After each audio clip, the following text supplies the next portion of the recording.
finally UNCLOS?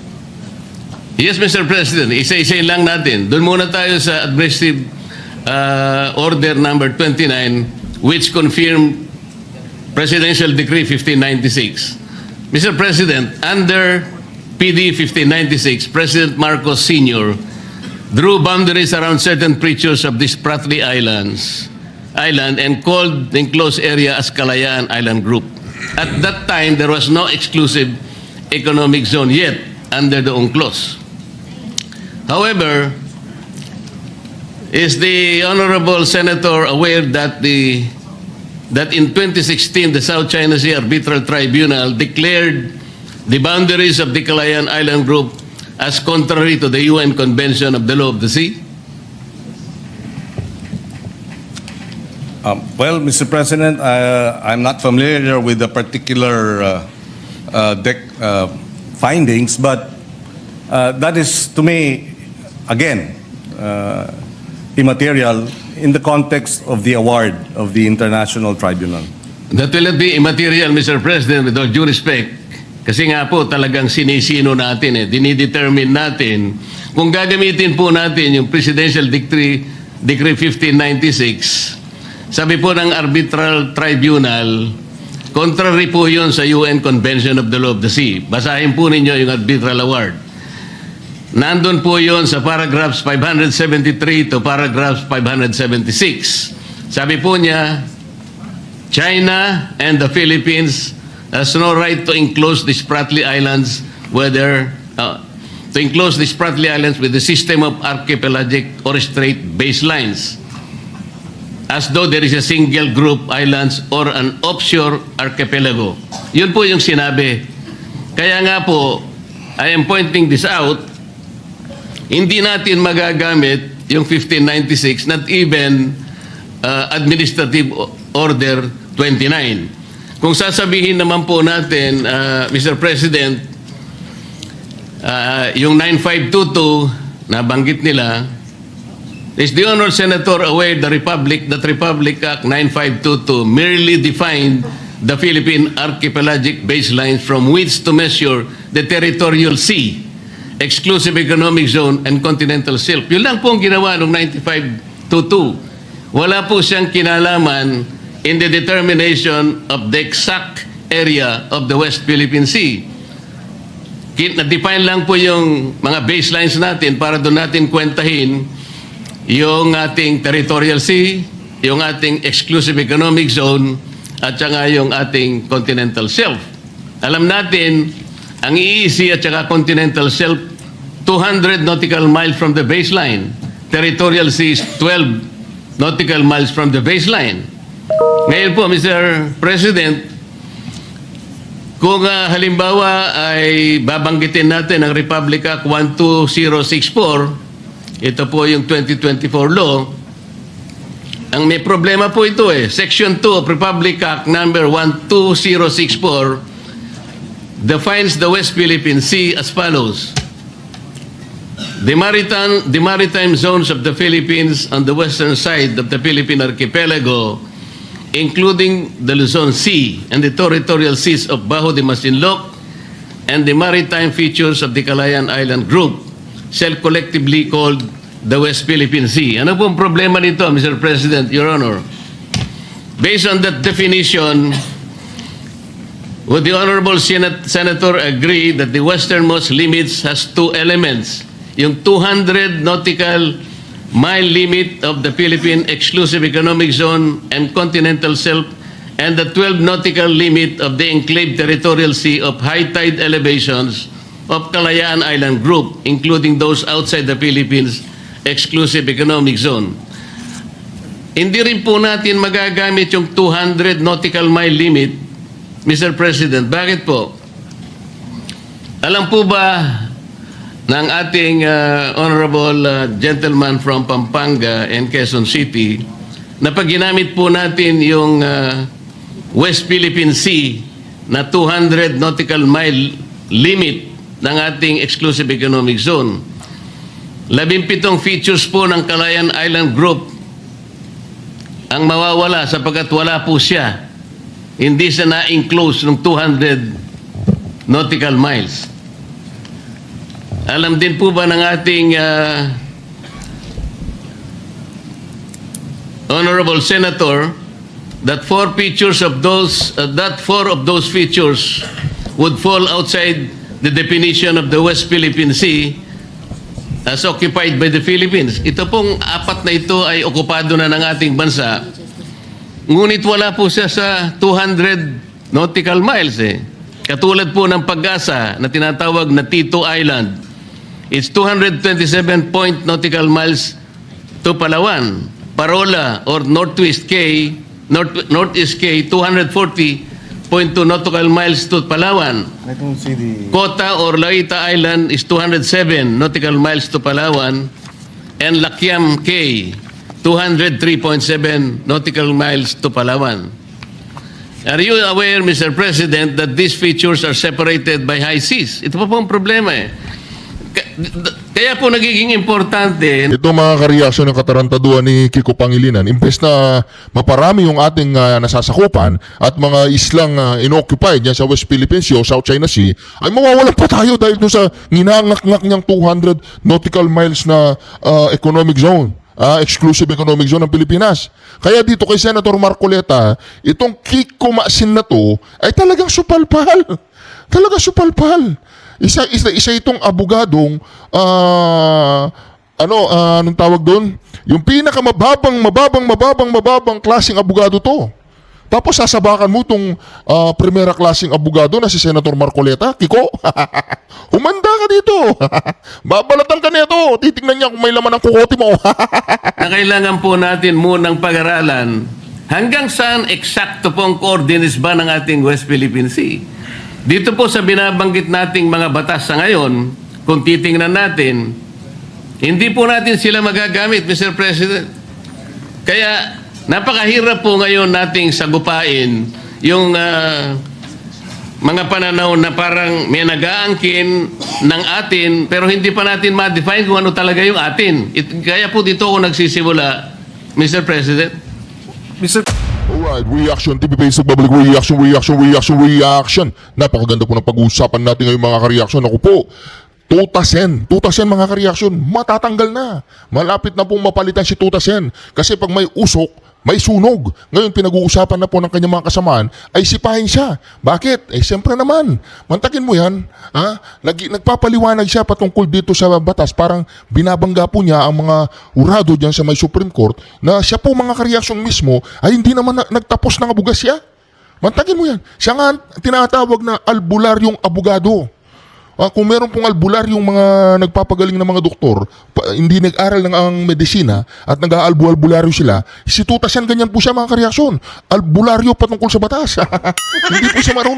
Hindi po siya nag-aral ng batas. Pero kung sagupahin po niya ang desisyon ng mismong Supreme Court, ay mga kareaksyon, nagmamagaling talaga. Ito po mga kareaksyon, pakinggan po natin. Napakaganda po na itong video na ito. Muling umuugong ang posibilidad na magpalit na naman ng liderato sa Senado. Live mula sa Senado, nangunguna sa balita si News 5 Senate Correspondent Mayan Los Baños. Mayan, saan galing ang bali-balitang yan at anong sabi ng mga senador tungkol dito?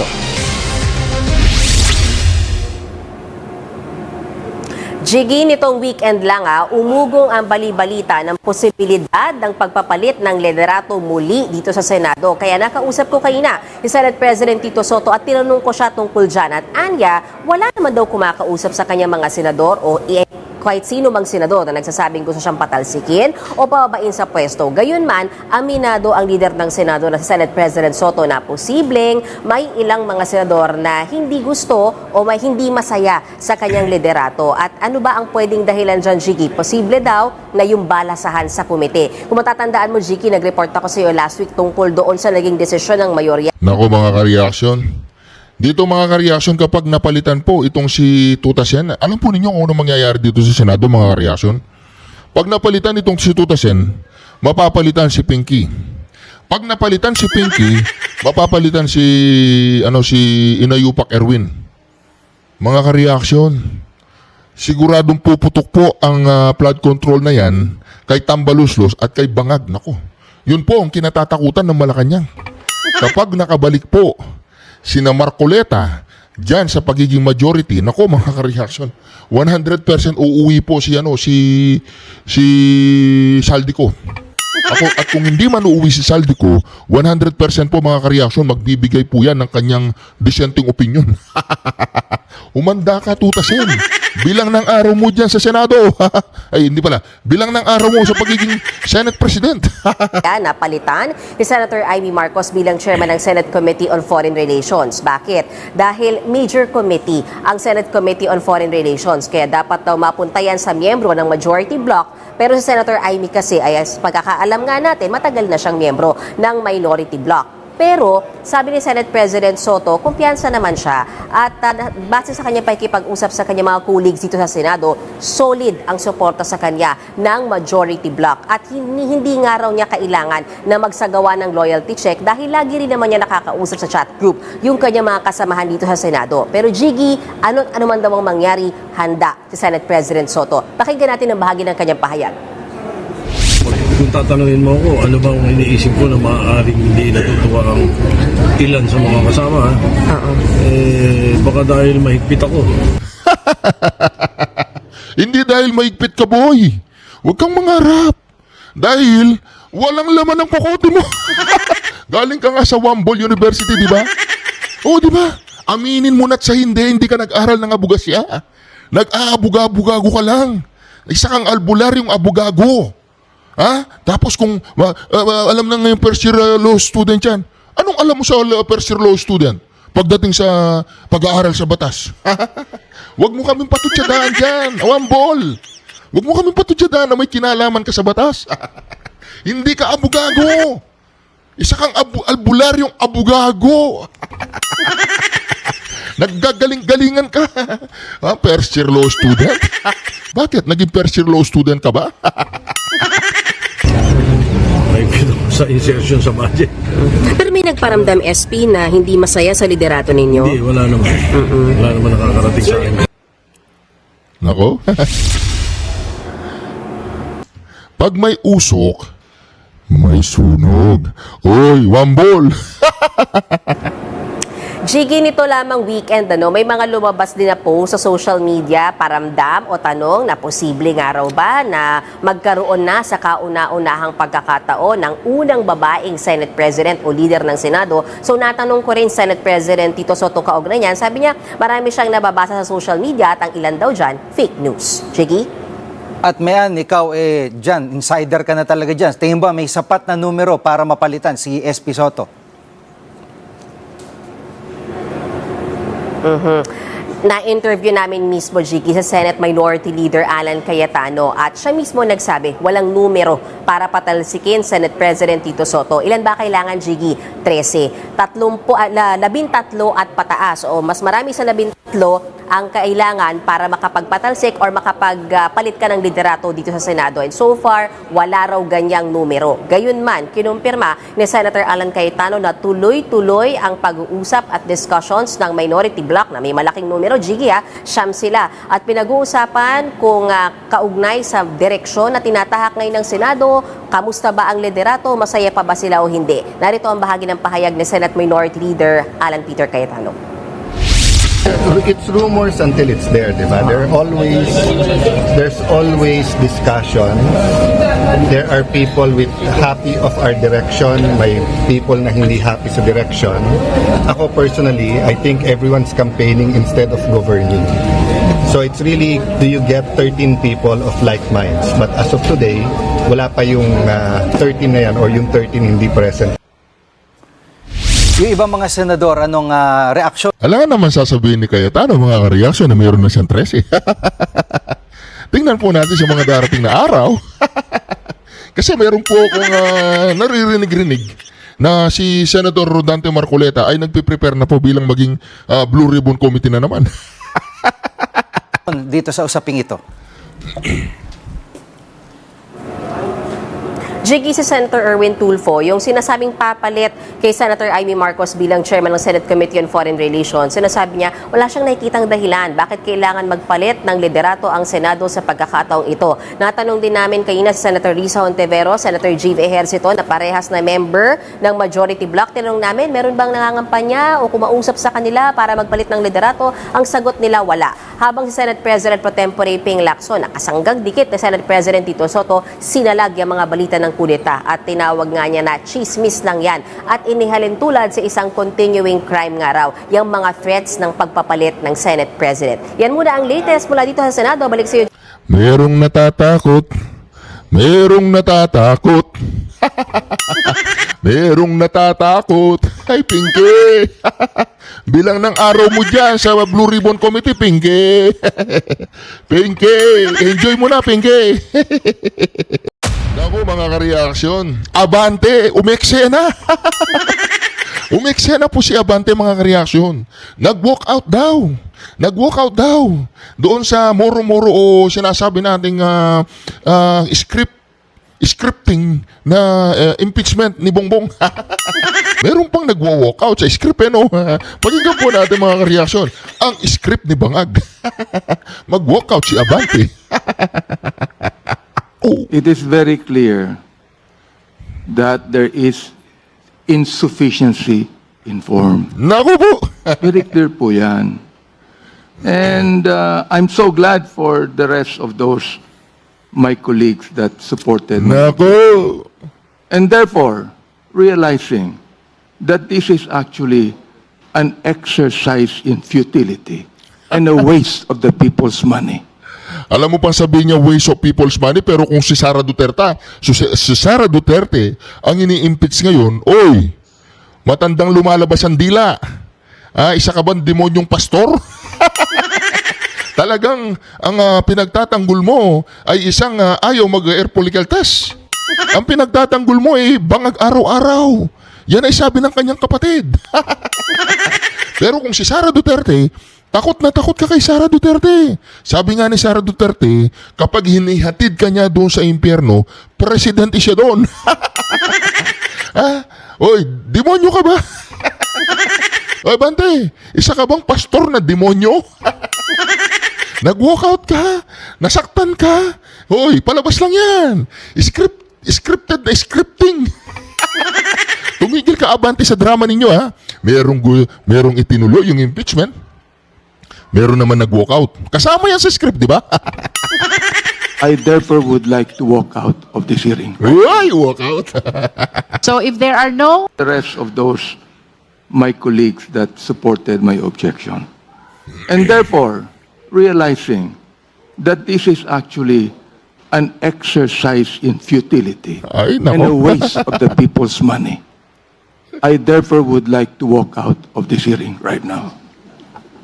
So if there are no other comments or manifestations on sufficiency in form of Masa et al. Complaint, then the chair is ready to hear the necessary motion. Madam Chair, The Honorable Erice is recognized. I move that we declare the Masa complaint as sufficient in form. So move. Do I hear a second? I'd like to object again, Madam Chair. Okay. There is a motion. I think, Madam Chair, Honorable Abante? I think I have definite reasons why I am objecting. Yes, please state your Number reason one, why you're number objecting. What Congressman Chua has raised a moment ago is important. Now, we are not talking about any fast rules here. Every member of this House has the right to question, whatever the question might be, Madam Chair. Therefore, the question of Congressman Chua should be tackled. Number two, I also object on the argument raised by Congressman Rodriguez. Naku po. And number three, Madam Chair, nakita ko po dito, in-exhibit nila yung competent evidence of identity. Pero wala po dito yung documents if they are indeed taxpayers, Madam Chair. Sapagkat nakalagay sa endorsement, They should be taxpayers. Therefore, I question if all of these 36 complainants are actually taxpayers. Kung taxpayers yan, dapat mag-submit ng document yan dito na sila ay taxpayers. If indeed wala, therefore, insufficient ang Naku source po. na pinapaliwanag dito. And therefore, Madam Chair, I object. We are noting the explanation of the Honorable Abante with regards to his objection. Nonetheless, we shall be proceeding to vote on the sufficiency in form of Masa et al. Complaint. There is a motion to declare Masa et al. Complaint sufficient in form. Point of order. The same has been objected to. Point of order. Those who are in favor, we shall now divide the House. The Honorable Ridon. Who has seconded the motion, Madam Chair? Who has seconded? It hasn't Who been seconded? seconded. It's Kong Noy Defensor. Because I heard a lot of second. Okay. So we shall now divide the House. Those who are in favor of the motion, please raise your right hand.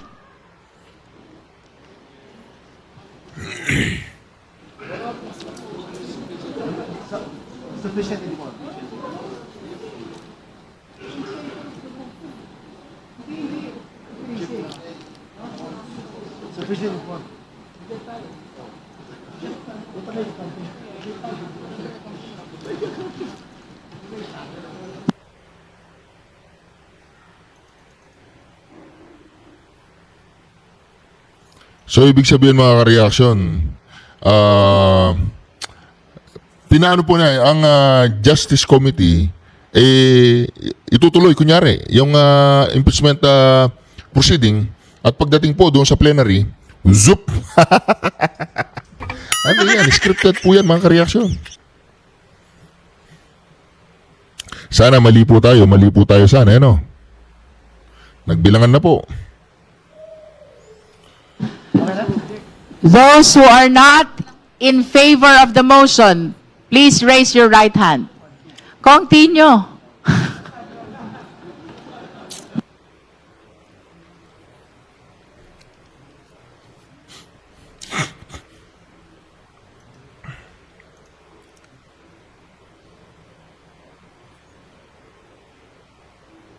Those who abstain, please raise your right hand.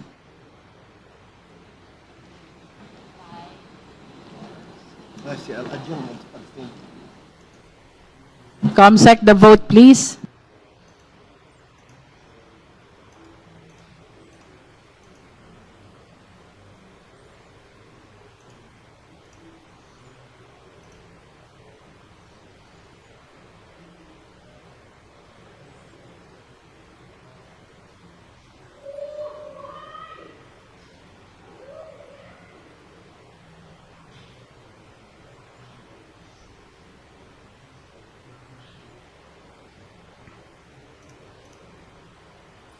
Nako, nagbibilangan po mga ka-reaction. With 35 in favor, 9 against, and 1 abstain, the chair declares the Masa et al. Complaint sufficient in form. Madam Chair, The Honorable Abante. it is very clear that there is insufficiency in form. Yun. Very clear po yan. And So, ibig sabihin mga ka-reaction, papasok po itong impeachment complaint ni Bangag. Ngayon, titignan po natin kung ano po mangyayari dyan sa botohan, ha? I'm so glad for the rest of those my colleagues that supported my objection. And therefore, realizing that this is actually an exercise in futility and a waste of the people's money, I therefore would like to walk out of this hearing right now. The manifestation is noted. We have concluded. So, kung nag-walk out po si Abante sa hearing, meron po bang apekto yan sa mamamayang Pilipino? Meron bang apektado sa pag-walk out ni Abante? Kahit mag-jump out ka pa dyan, kahit mag-walk out ka pa, kahit magpagulong-gulong ka pa papalabas ng kamera, oy, pastor, na lumalabas ang dila. Walang ano yan, walang sense. Walang sense yan. Akala mo importante ka sa taong bayan? Ha? Hindi ko naman sinabing isa kang salot. Hindi ko naman sinasabing sa kasalot. Pero tumingin ka sa salamin. Kung anong klaseng nilalang ka. Abante.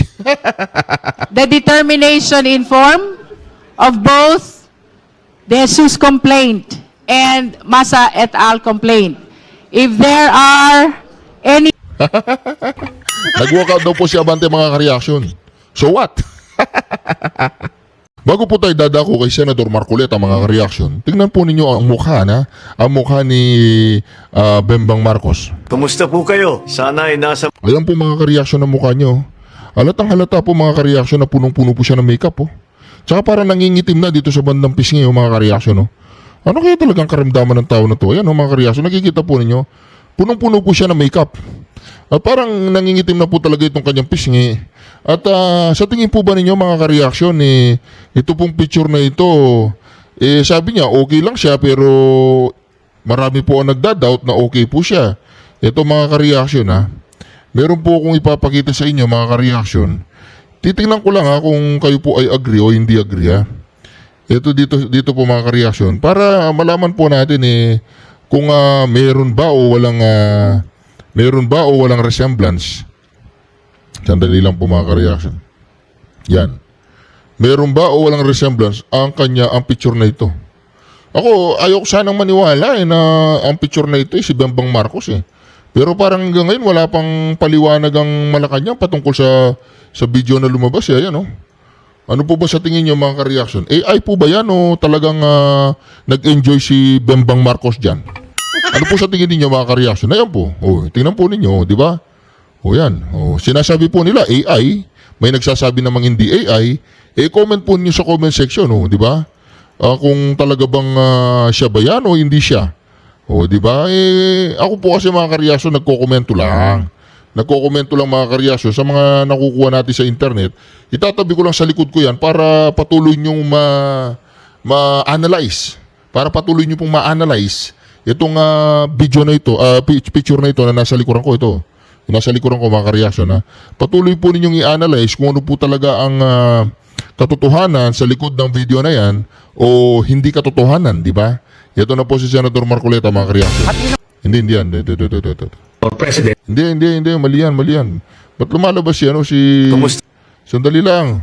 Nawawala. Si Senator Marcoleta, kasama ko pa lang kanina Biglang nawawala si Senator Marcoleta. Mga ka-reaction, 1 minute lang po mga ka-reaction Yan. Kaya po nagiging importante na kailangan po natin munang... Ito po mga ka-reaction, banatan po ito banatan ni Senator Marcoleta, tsaka ni Kiko Masin. Ito po mga ka-reaction, panoorin po natin.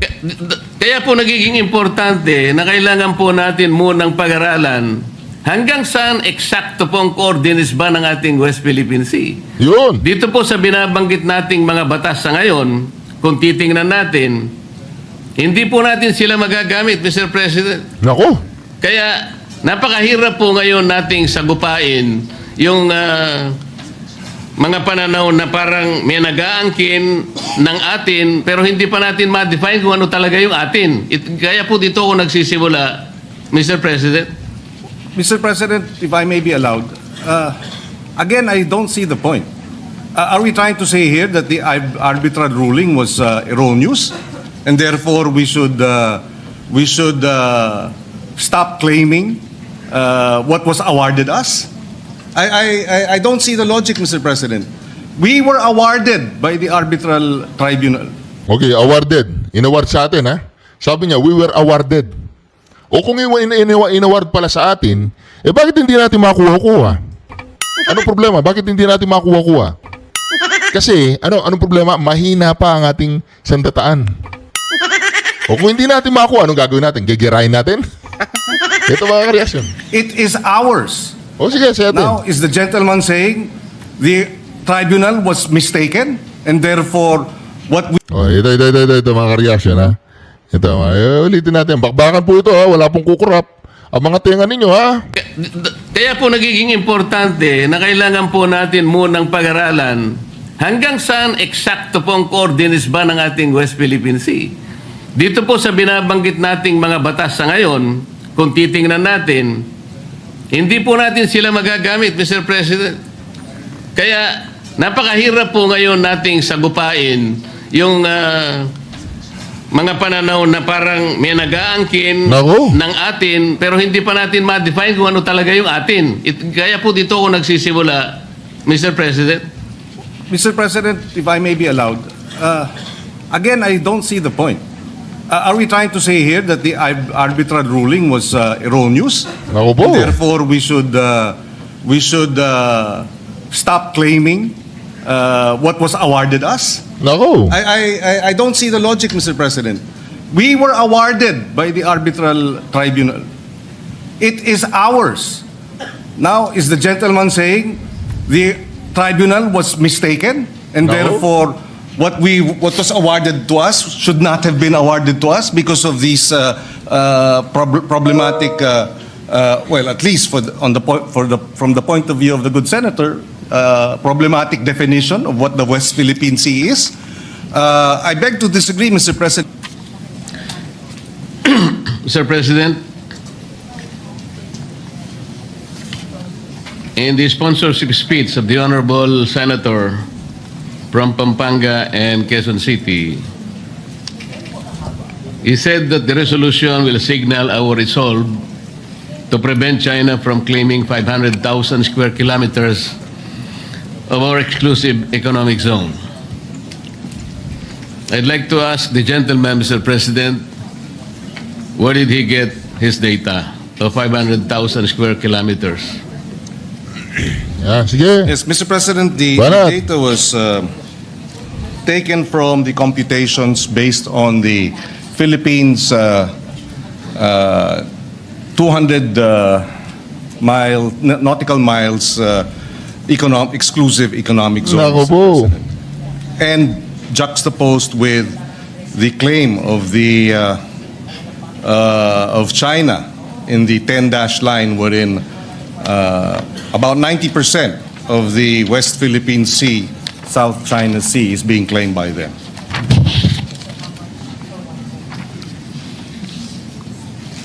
Mr. President, is the gentleman aware that there is a post from the National Security Council of the Philippines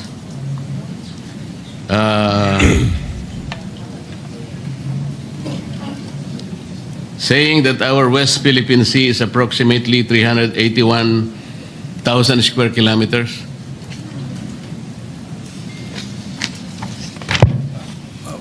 300,000 square kilometers, Mr. President. Are they referring to our exclusive economic zone or our territorial sea, or may we be clarified? Our exclusive economic zone Nako.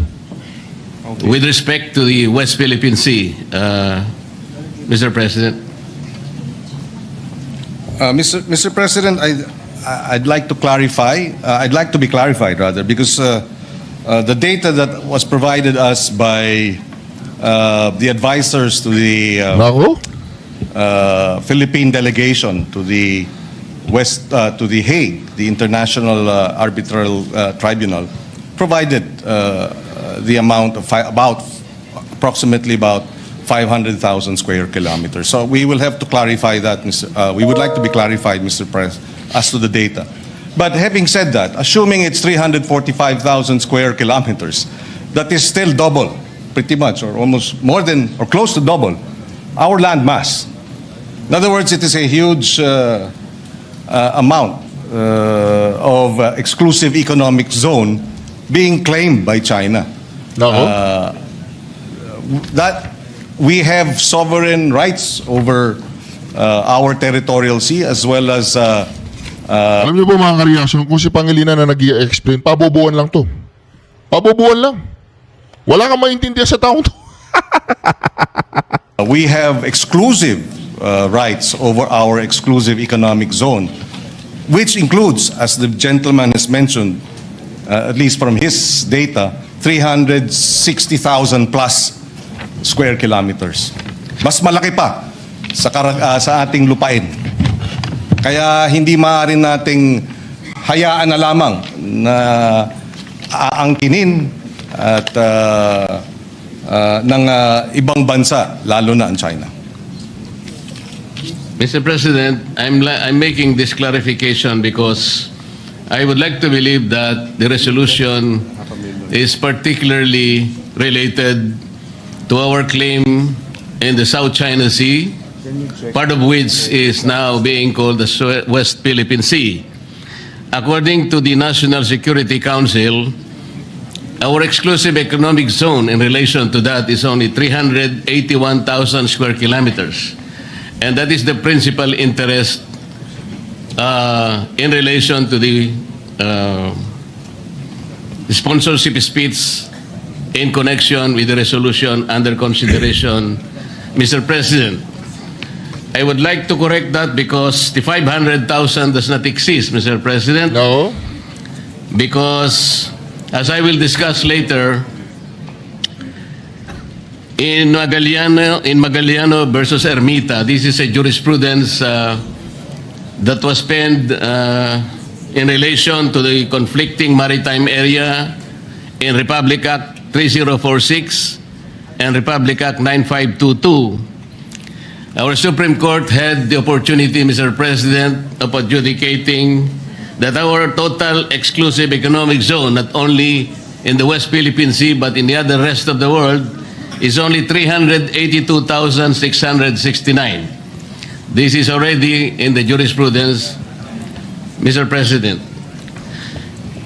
Thank you for that, Mr. President. We are currently securing the information that was relayed to us by Justice Carpio, and therefore, assuming for the sake of argument that it is 345,000 square kilometers, it does not remove the fact that that is a huge amount of our economic zone that is being aggressively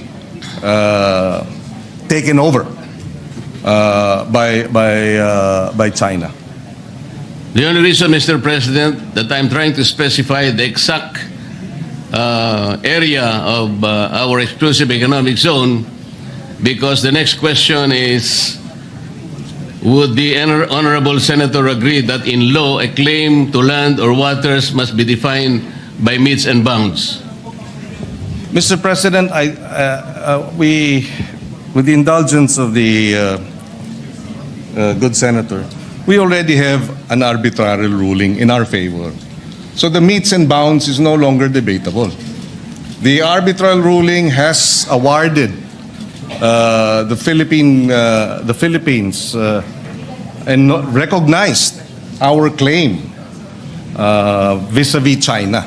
It has rejected China's 9-line, 9-line claim and has upheld the Philippines' position that what China is doing within the exclusive economic zone of the Philippines is illegal. And therefore, the debate as to whether there are metes and bounds is moot. We can debate until kingdom come, but that will not change the arbitral ruling in our favor, Mr. President. That is not entirely correct, Mr. President, and I beg to disagree. The reason why I'm asking the gentleman for the metes and bounds to our claim on our maritime rights is because until today, I would like to believe that there has not been any specific computation or coordinates of the West Philippine Sea. I'd like to ask if is the limit of our exclusive economic zone is specifically the 200 nautical miles from our archipelagic baseline, or is it provided under Administrative Order Number 29, the westernmost boundary of the Calayan Island Group, as defined under Presidential Decree 5096, or is it defined under Republic Act 9522 of 2009, or Republic Act number 12064 of 2024? The question, Mr. President, is very significant because we would like to specifically determine the extent of our West Philippine Sea. Because if we are unable to do that, baka mahirapan po tayong ipagtanggol hanggang saan ang sa atin. So can we at least have an answer? Mr. President, hindi na natin kailangang ipagtanggol ang nasa atin. Napagpasahan na ng International Arbitral Tribunal. There is nothing to defend. It has been resolved in our favor. What we have to now defend and uphold is the ruling. Mr. President, I think the gentleman from Pampanga and Quezon City is looking at the arbitral award as it is.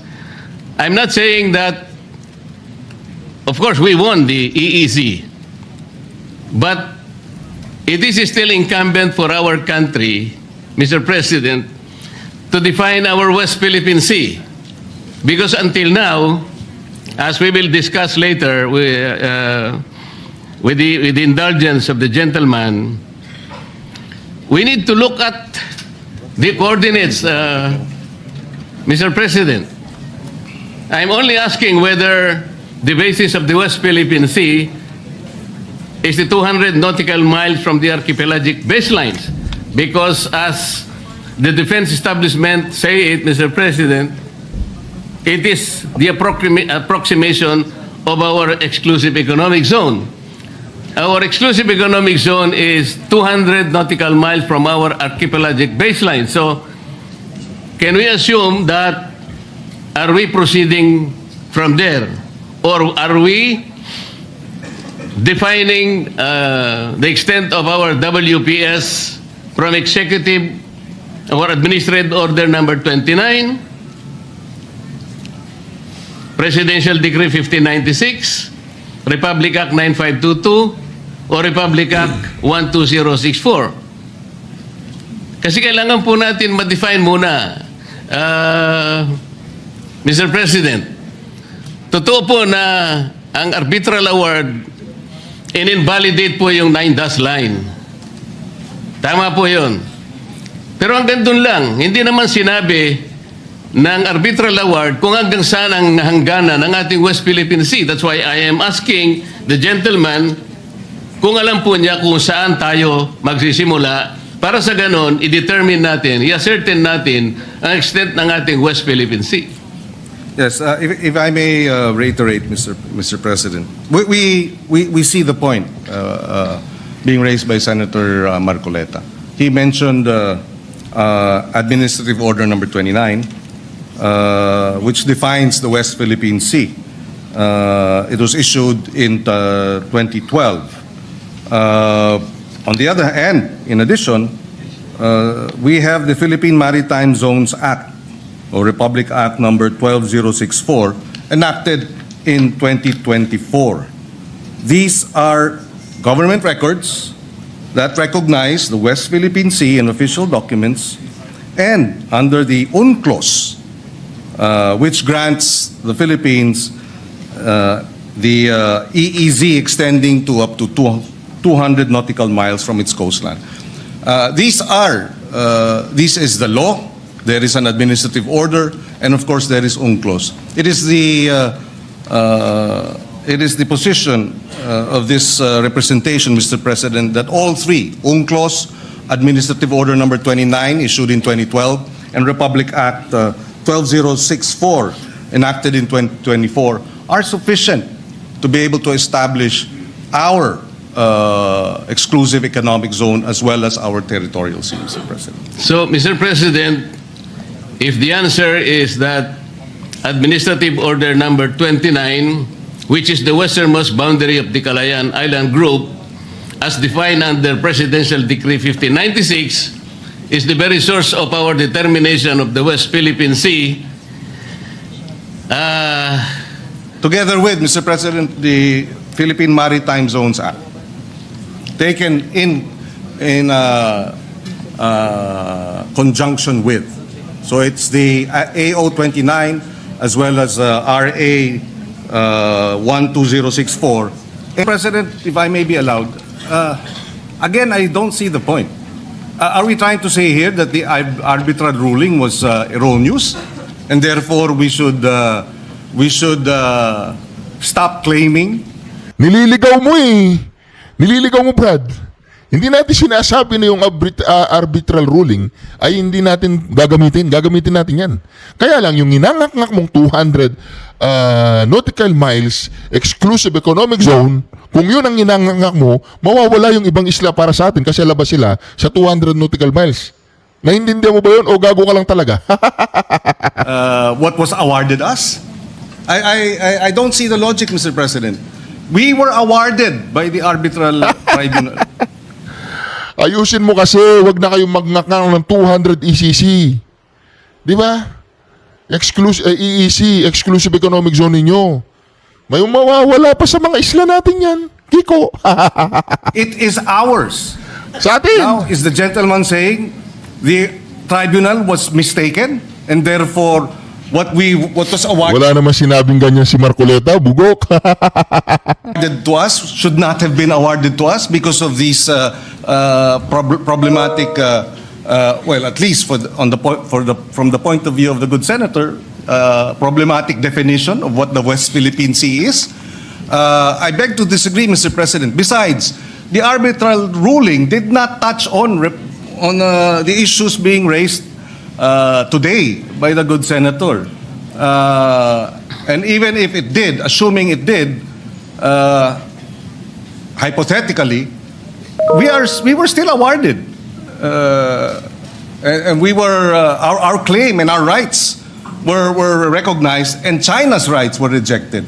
Are we saying here now, Mr. President, that we have to go back to the arbitral ruling, to the tribunal, present a new definition of what constitutes West Philippine Sea so that they can amend or they can set aside the award? Please, I would appreciate being clarified. Let me clarify, Mr. President. Are we getting the impression that the West Philippine Sea was awarded to us by the arbitral tribunal on a silver platter? Sinabi po niya kung nasaan yung ating mga coordinates? Well, Mr. President, Tayo po ay merong entitlement sa 200... Again, Mr. President, assuming that these have to be defined, I think we can define that by Philippine law. Assuming, I'm without conceding that there is no definition because we believe it has been properly defined, and the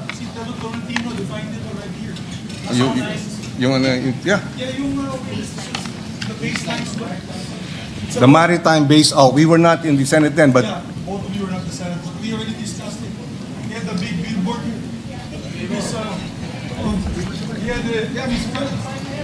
Mr. President, may I, Mr. President? The majority leader With is indulgence to those who were not with the here. permission of course, Yes, with the permission of the two gentlemen. Senators Pangilinan and Rodante Mac. Yes, for the indulgence of our colleagues who were not here at the 19th Congress, namely Senator Pangilinan, yourself, Mr. President Pro Tempore, the Senate President, and Senator Marcoleta. We had a long discussion on the floor approving the baseline, Philippine Baseline Maritime Zones Act. Dalawang batas yung pinasa ni Senator Tolentino, who was also the majority leader at the time. And I can clearly recall he would always perform his explanation on the middle podium with a blackboard, whiteboard rather, with a map. Pinapakita niya, pure like a teacher, like a professor, showing the map of the Philippines and what it covers. So meron na po tayong approved and signed by the President a Republic Act on these two measures. It was the Philippine Baseline Law and the Philippine Archipelagic Sea Lanes. So maybe the two gentlemen can look into these two laws to see the exact coordinates that we approved as a law. As laws. This is Republic Act number 12065 and 12064.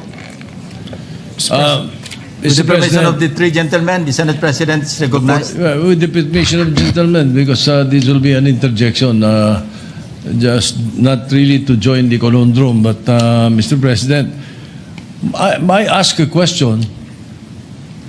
Yung ban China, meron silang coordinates? Yung 9-dash line nila? wala. Wala eh. Tayo nga may baseline eh.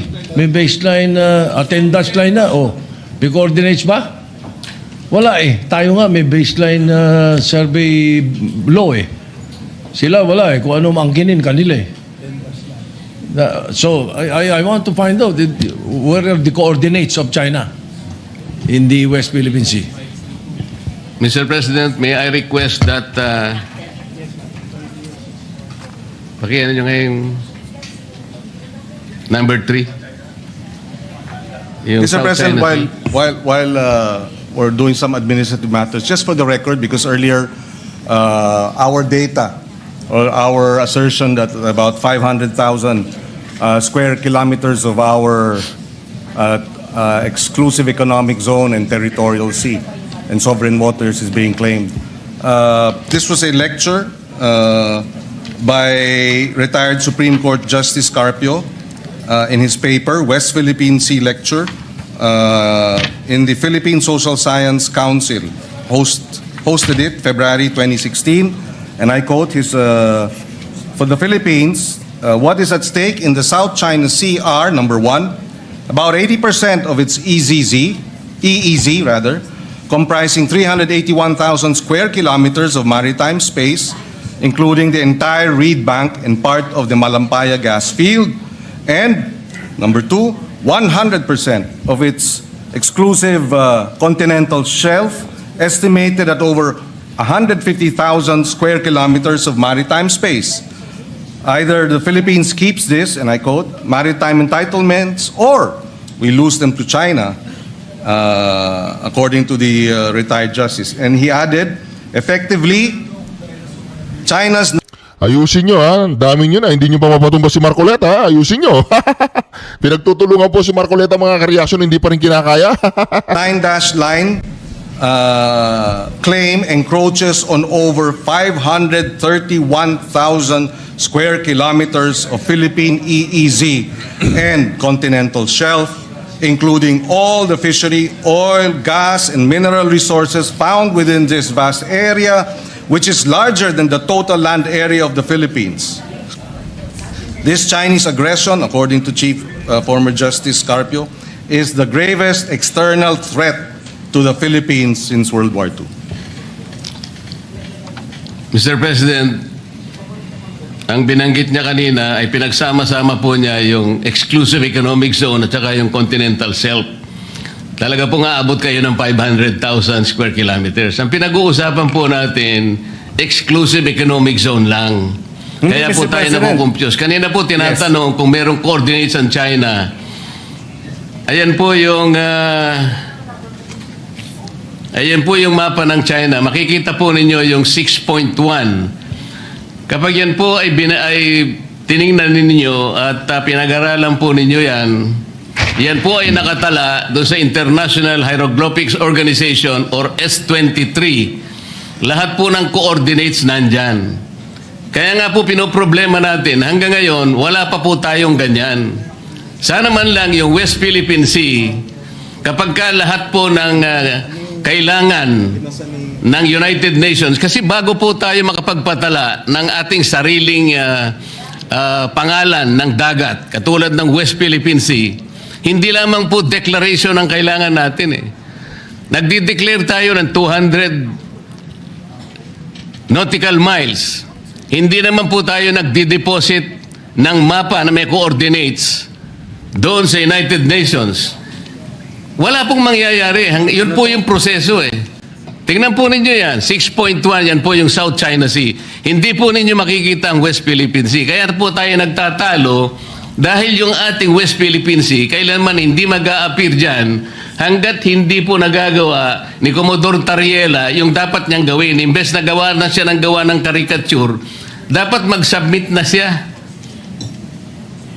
nung mga coordinates na kailangan po para ngayon makapagpatala tayo ng sarili nating pangalan ng dagat.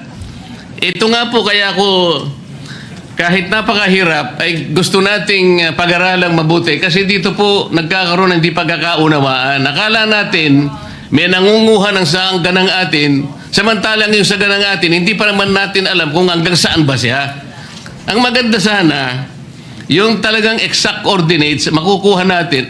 Pero paano po natin magagawa, Mr. President? Ino-occupy natin, for example, yung munisipyo ng Pag-asa. Labas yun sa ating exclusive economic zone. Paano natin guguhitan yon halimbawa? labas sa ating exclusive economic zone, samantalang yung Pag-asa, nandun na sa high seas. Hindi po pwede mangyayari, Mr. President, because that is violative of the UNCLOS. Hindi po tayo pwedeng tumahak sa high seas. At magliliprag po siya from the exclusive economic zone para enclose niya lamang, for example, yung Parola, yung Tito, yung sinabi nating 4 kanina na bahagi na inoccupy ng ating bansa, ngunit labas po ng exclusive economic zone. Paano ngayon yon? Eh di kapag ka sinabi natin, we were awarded our exclusive economic zone, o umalis na po tayo doon sa mga features na inoccupy natin ngayon, simply because they are not enclosed by the West Philippine Sea na binabanggit natin. Kaya po ako nagsisimula dyan, Mr. President. Hindi po totoo na como sinabi ng arbitral award. Wala yung 9 dash line mo, China. Totoo naman yun eh. Because China was unable to prove by historic rights na talagang nasakop niya through the 9 dash line. Pero maliban doon, walang ginawa yung arbitral award eh. The arbitral tribunal did not adjudicate yung pamumosisyon nila sa mga features. Hindi naman niya sinabi, China, umalis ka na dyan sa mga inoccupy mong features. Meron ba siya sinabing gano'n? Wala po.